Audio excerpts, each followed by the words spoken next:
Good morning, it's Debbie with Mystery Quilts Anonymous, and I am working on a border today that I wanted to show you. And I wanted to show you how I assembled it without doing a bunch of flying geese. I will admit that last one is just a square, but then I just have a bunch of triangles that I've put along like this, and this is going to actually finish off the pattern inside the quilt.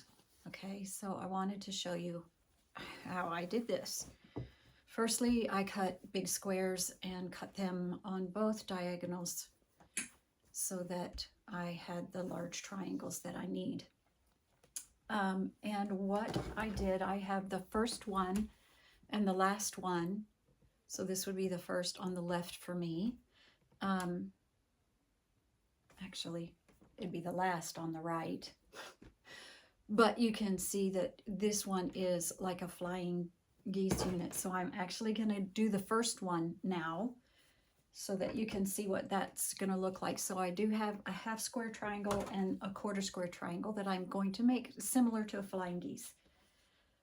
So I'm going to make that bottom corner down at the bottom. I'm going to make that bottom corner, and it is going to lay over the top. Here, let me see if I can turn it around. There, you can see that it lays over the top right there. Okay, so let me get that stitched on, and I'll be right back to you to show you what we'll do next. Okay.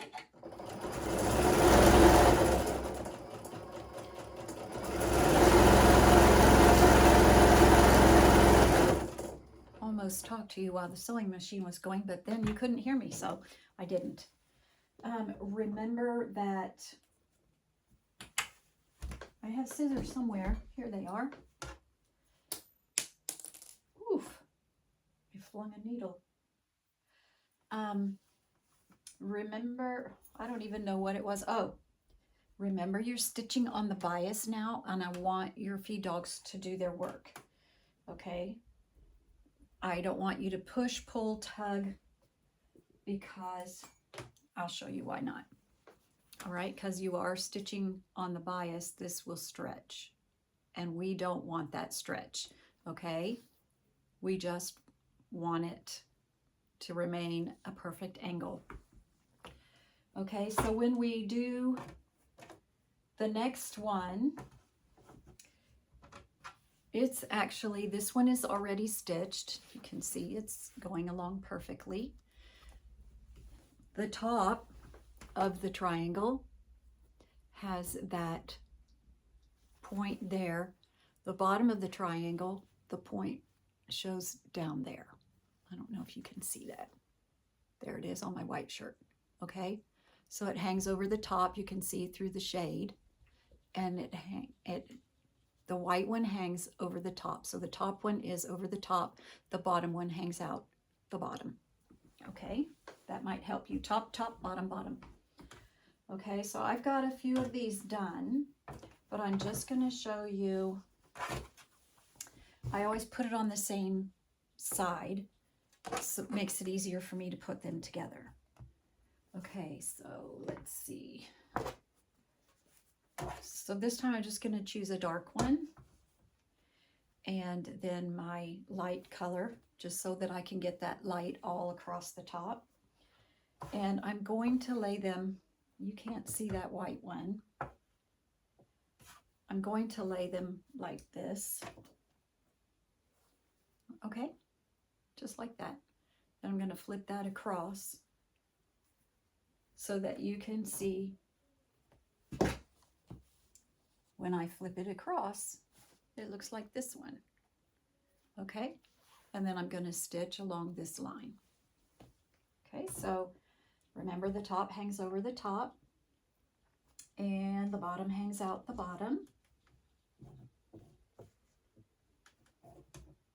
That should hang out about, I don't know. It's just so your 1/4 inch seam allowance will meet up.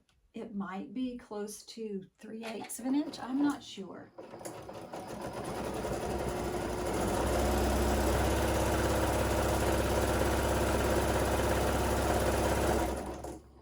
it's a couple millimeters for me. So let's do this one.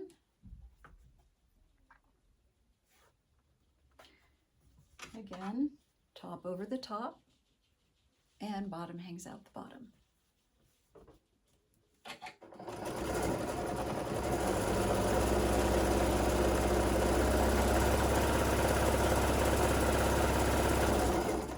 And again, I'm letting my feed dogs do their work. Okay, I'm going to go back and grab that first one that we did, because I put the short triangle on there. So I just need to finish this one up. So I'm actually going to snip that corner off there so that I have a straight line there. And I did finger press that. And I'm going to line this up just exactly like I did before. Remember, the top hangs off the top and the bottom hangs off the bottom. And I'll show you what we have now.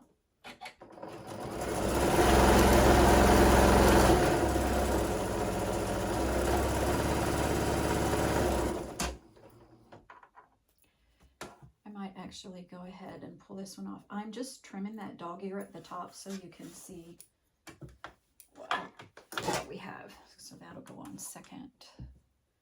So then I need a light one after that. Oops, that's the last one. So now that I have two lots together, again, I'm going to trim off that top triangle off of both of these units. And the way I have this designed, I need a dark, dark light or a dark, dark. Dark. I get dark, dark, medium, dark. Anyway, I know what I'm doing the way I have it laid out. So now I'm going to put this unit together with this unit. Okay, they're exactly the same. I want that white unit in the center, so I'm going to do it exactly the same way. I'm just going to flip that big unit that I forgot to trim, sorry, over top this one with, remember, the bottom hanging out the bottom and the top hanging over the top. I'm going to show you how to put this together. Then I'm going to show you what it looks like when we're all finished.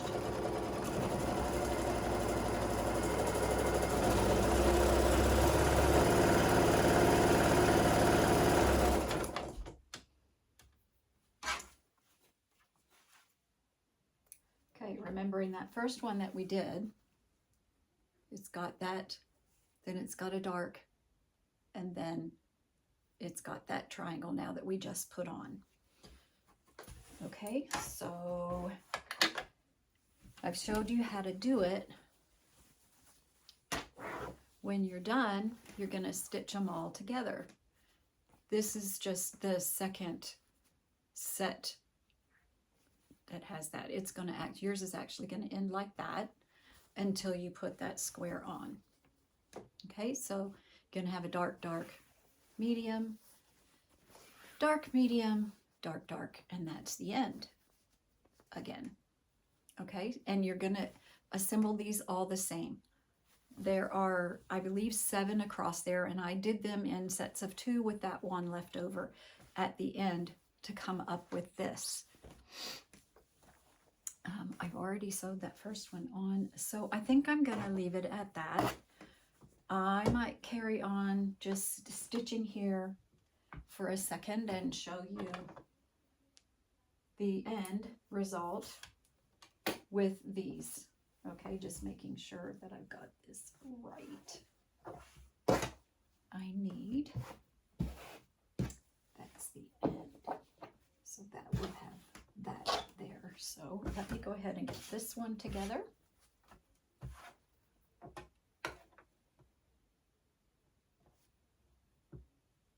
This one I have the dark on top, but that doesn't matter. Just remember it has to hang off both ends. And when you do, when that hangs off both ends, I'll show you the result. A lot of people don't understand why we need that to hang off both ends, but I'll show you. I'm making mine hang off the ends.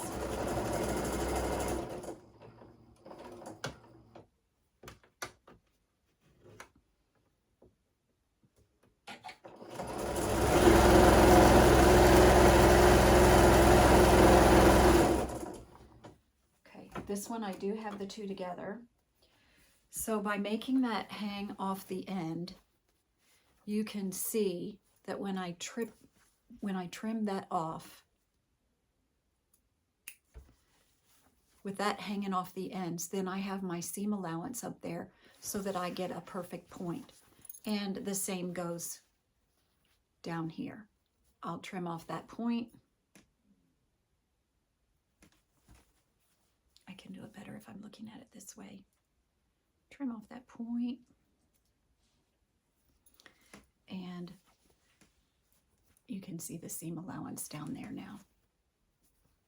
Okay, so you got your 1/4 of an inch there. If it doesn't hang off, your points are going to go right to the edge, and you're going to, that point then, when you stitch it on to your, at the center of your quilt, because this is a border, when you put that on the center of your quilt, you're going to like cut off the top.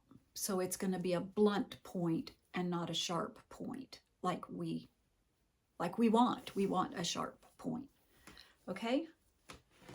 So I think, 12 minutes is long enough. So remember, we're doing a long row, and these instructions will also be in your paper instructions. I just wanted to give you a little bit of a video tutorial. I know that I learn better if I can see it.